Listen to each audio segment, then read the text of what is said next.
What's been going on in the world of sci-tech? Well, exciting stuff. Yeah.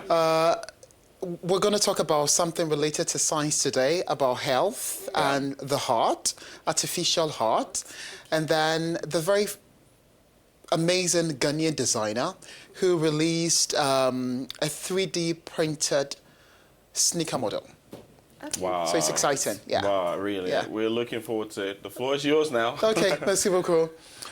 Hello, Africa. This is SciTech right here on Africanews, and thank you for joining me. I am Ignatius Ano. So, a new hope for people suffering heart failure.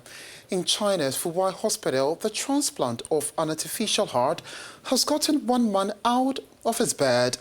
29-year-old He Xin suffered heart disease with frequent weaknesses.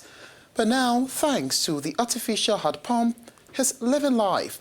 Director of the Fuwai hospital, He Xin, who performed the surgery, told Reuters this artificial heart pump has reached the global stage. We'll hear from him, but first, here's He Xin. In the past, I felt breathless if I walked 20 to 30 meters. But now I can walk 800 to 1,000 meters. I was unable to go upstairs without help, but now I can walk by myself. The Chinese-made artificial pump is only 26 millimeter thick with a diameter of 50 millimeters and weighs less than 180 grams. So far, it has been installed in 7 people. Compared with the latest generation, the third generation of the US-made artificial heart pump with magnetic suspension that has been widely used in the world, this artificial heart pump has reached the international level. If you're passionate about something, you go so hard on it.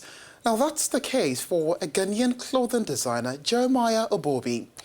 Last week, the 37-year-old released 3D printed models of his sneakers called the Tema.Made 2.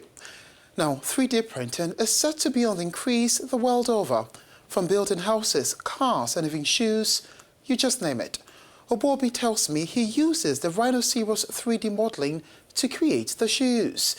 The Ghanaian designer is currently undertaking a Masters of Fine Arts in Jewelry and Metal Smithing and says he's translated what he learned in the classroom to produce the 3D printed shoe model. The dream has been, put these 2D artworks of shoes I've designed into 3D so that manufacturers will be able to understand what I mean. Also, the industry standard for footwear designers, they don't do 3D stuff. Most of them are 2D. And you know where we come from, you have to move a step ahead of the ordinary.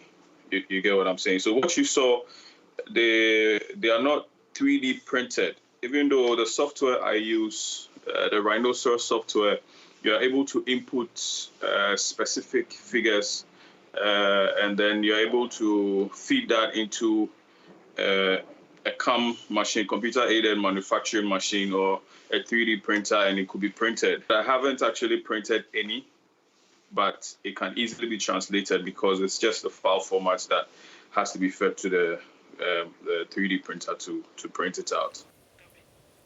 Jeremiah Obuobi also speaks about how he intends to bring these 3D printed shoe models to life under his OBJ clothing and accessories brand. It's either we partner with a bigger brand like what Michael Jordan is doing with Nike, or what Kanye West is doing with Adidas, and then we bring that out, or we do things ourselves. We meet manufacturers and then we produce this. But the dream is, set up a shoe factory in Africa. So that's basically the plan. So for now, we need investors to help this come to fruition. I'm also working on a prototype. I'm closely working with my team and the few experts I have around. And that's all I have for you on SciTech this week. I am Ignatius Ano. Let the conversation continue. Follow me on Twitter @Ignatius Ano. Also use the hashtag #TheMorningCall.